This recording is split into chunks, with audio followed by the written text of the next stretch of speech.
मित्रांनो, ठरलं तर मग या मालिकेच्या आजच्या भागामध्ये आपण पाहणार आहोत. सुरुवातीलाच आपण पाहतो की सायली आणि अर्जुन दोघेजण बोलत असतात. सायली बोलत असते की ते रिपोर्ट्स एकदम खरोखर वाटत होते. खरे रिपोर्ट जर साईडला नसते ठेवले ना, तर समजलंच नसतं की ते रिपोर्ट्स खोटे आहेत. अर्जुन बोलतो की आता मला तेच शोधायचं आहे की ते खोटे रिपोर्ट कोणी बनवले होते. मी आता ते रिपोर्ट कोणी बनवले आहेत हे शोधण्याचा प्रयत्न करणार आहे. सायली मग आता झोपून जाते. पण अर्जुन मात्र विचार करत असतो, त्याला ही केस फक्त सायलीसाठी जिंकायची असते. इकडे आता दुसऱ्या दिवशी महिपत, साक्षी आणि प्रिया सगळेजण एका रूममध्ये बोलत असतात. प्रिया बोलत असते, मी तुम्हाला सांगत होते की अर्जुन आणि चैतन्य दोघेजण साक्षी विरुद्ध काहीतरी पुरावे शोधत आहेत. पण तुम्ही मात्र कोणीच माझं काही सुद्धा ऐकलं नाही.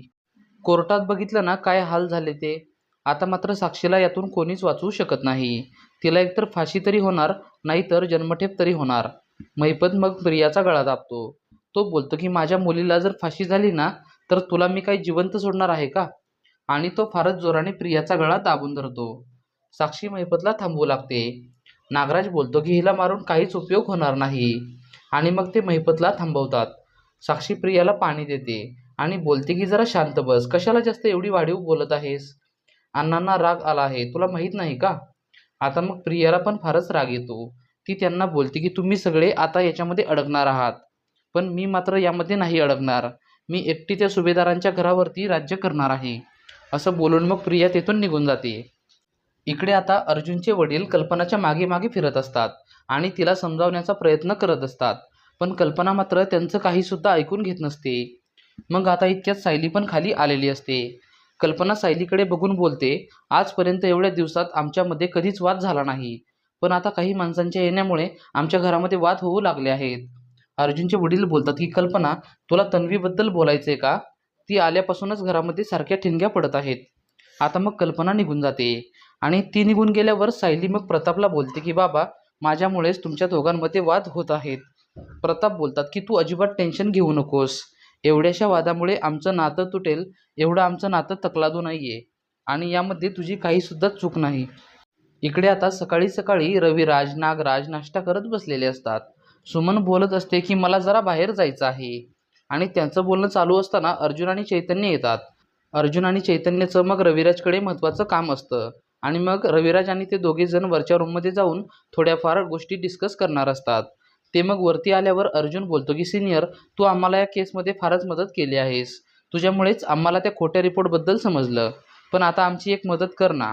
ते रिपोर्ट कोणी बनवले आहेत, काही समजतंय का? तेवढंच जरा बघ ना थोडंसं.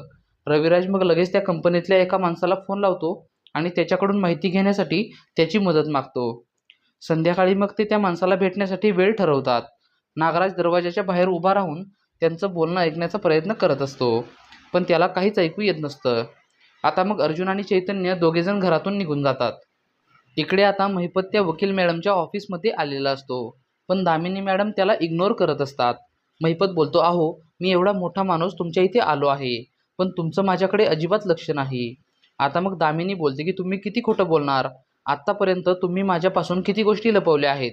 मी सुरुवातीलाच सांगितलं होतं की माझ्यापासून कोणतीही गोष्ट लपवू नका, पण तुम्ही काय केलं? तुम्हाला काय वाटतंय मी काय ही केस पैशासाठी लढते आहे का? मला पैशांची गरज आहे का? तो अर्जुन आत्तापर्यंत एक पण केस हरलेला नाही, म्हणून त्याला हरवण्यासाठी फक्त मी ही केस घेतली आहे. आणि तुम्ही जर असे खोटे बोलणार असाल ना, तर तुमची ही केस मी आत्तापासून लगेचच सोडते. महिपत बोलतो की अहो मी तुमची सपशेल माफी मागतो. या 2 वर्षामध्ये मी माझ्या मुलीसाठी, तिला वाचवण्यासाठी काही नको ते केलं आहे. त्यामुळे काही गोष्टी माझ्याकडून बोलता बोलता राहिल्या असतील सांगायच्या, पण तुम्ही असं करू नका. मी तुम्हाला इथून पुढे सगळं काही ते सांगेल. आणि मग दामिनी बोलते की जे काही झालं आहे ना, ते नीट आठवून या आणि आता इथून निघा. महिपतला मात्र आता मग फारच वाईट वाटतं. त्याला कुणाच्या हातापाया पडावं लागत आहे असा तो मनोमन विचार करू लागतो. इकडे आता सुभेदारांच्या घरी अस्मिता, पूर्णा आजी आणि कल्पना सगळेजण जेवण करायला बसलेले असतात आणि सगळ्यांचा मूड हा फारच चांगला असतो. पूर्णा आजी अस्मिताला विचारत असते की तुला आता बरं आहे का?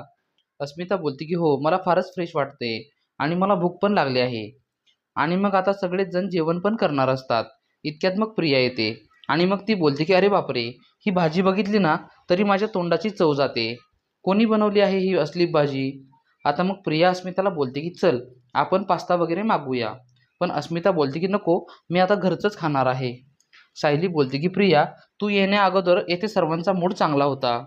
तू उगीचच कोणाचा पण मूड खराब करू नकोस. प्रिया बोलते की मी का कोणाचा मूड खराब करू. आणि मग प्रिया फारच चिडचिड करू लागते.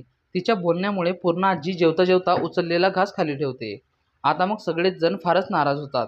सायली मग प्रियाचं ताट वाढते आणि तिला बोलते की तू आजपासून इथे बाहेर जेवायचं नाही. तू तुझ्या रूममध्ये जाऊन जेवायचं. तुझ्यामुळे आता मी माझ्या घरच्यांना अजून त्यांचा मूड खराब होऊ देणार नाही. आणि मग सायली तिला हाताला धरून ओढत ओढत बाहेर घेऊन जाते. मग सायली प्रियाला तिच्या रूममध्ये घेऊन येते आणि बोलते की इथून पुढे तू इथे बसूनच तुझ्या रूममध्ये जेवायचं. प्रिया मात्र आता फारच नाराज होते आणि तिला सायलीचा फारच राग येतो आणि इतक्यात एपिसोड संपतो. मित्रांनो, आता पुढील भाग हा फारच मनोरंजक होणार आहे. पुढील भाग पाहण्यासाठी व्हिडिओला लाईक करा आणि चॅनेलला सबस्क्राईब करून आम्हाला थोडासा सपोर्ट करा. धन्यवाद.